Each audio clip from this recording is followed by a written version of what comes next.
We are here with Common as he is putting out his 10th studio album, Nobody's Smiling. It's based on Chicago, on coming up in Chicago and, you know, some of the stories and realities there. So tell me, you know, why you returned to your roots for this album. Man, it's a lot going on in Chicago. It's been some trouble there. And with the tough times, I feel like I owe it to my city to create the awareness, to start thinking of solutions, to help bring in solutions. And, you know, that's the simple reason why I entitled the album, Nobody's Smiling. When I go home sometimes, I'm like, dang, it's tough, man. To the general kind of mainstream, right, people aren't thinking about, you know, themes of adversity right now. You know, the economy's better and the stock market is up and, you know, we have a president from Chicago. So, yeah. So tell me about some of those realities that inspired you. The realities is over July 4th weekend. It was 11, ended up being 14 people killed, over 80 people shot, 421 people died last year to guns. Innocent people. One weekend I was home, it was like 13 people got shot. A 3-year-old got shot. And it was, to me, it's like, we talk a lot about what's going on in the world, and I mean, we all human beings, so of course we care about that, but man, this is happening where I grew up. You know, people getting killed like blocks from where the president lived. It's easy for me to be like, I'm gonna go help the world, but first I gotta help my own household. So what do you think some of the solutions are then for Chicago in particular? I think, you know, I don't have all the solutions, but I think some of it is like jobs. You know, one of the things, we on Forbes, right? We talk to Forbes.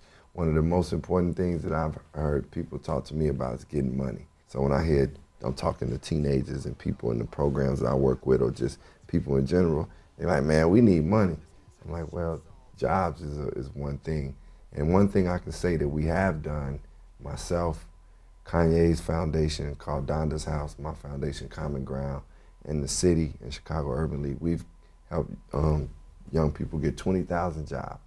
So that's over the summer, and we're hoping to last through the year. You moved now from Good Music to No ID's imprint under the Def Jam umbrella. Yes. Tell me a little bit about that kind of transition. Well, yeah, it's called Artium. That's the name of the label. And, you know, it's a natural transition because I'm still part of the Good Music family. Kanye is still my brother, and like you know, Good Music, I'm that forever. But No ID was at the point we've been working on my new project. He produced the whole album. He's also executive at Def Jam, which was great, and he has his own label, and we started together. 20 years ago, we made I Used to Love It and Resurrection. Right. So for it to come back around, it just was natural. Tell me a little bit more about Nobody's Smiling and kind of the creative process. And the album really started with a conversation about me and No ID were talking with Mike Chavez in the basement in No ID's home, and that's where his studio is. And we were just talking about, like, I was rapping him these verses, and he was like, man, you gotta come raw, you gotta come, you know. And then I was like, all right. And then we talked about what was going on in Chicago, and then we said, man, we can do more. Like, we owe it to them. And then that's when Nobody's Smiling really started. But the process was really like just No ID hooking up a loop, sample, chopping up something, doing something with the beat.